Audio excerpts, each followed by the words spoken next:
ఈ పాలకులు అందరికీ ఉచిత విద్య అని గాలి మాటలు చెప్పి అధికారంలోకి వచ్చాక ఇంటికొక్కరికే అని మాట మార్చి మోసం చేశారయ్యా.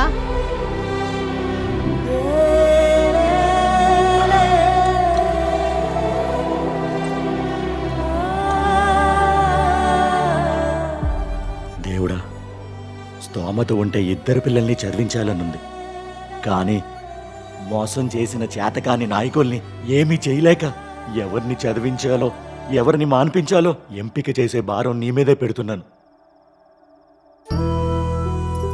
ఏంటయ్యా, ఎవరిని చదివించమంటావని దేవుణ్ణి అడుగుతున్నావా? ఇంకేం చేయమంటావే?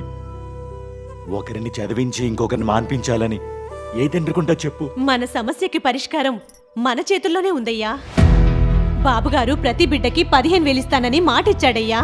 ఒక్కరిది కాదు, 2 పిల్లల్ని చదివించవచ్చు.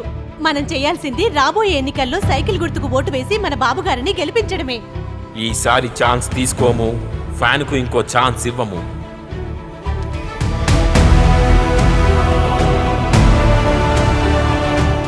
ఒక్క ఛాన్స్ అని గాలి మాటలు చెప్పి నెగ్గిన వారిని జీవితంలో మళ్ళీ నమ్మేది లేదు.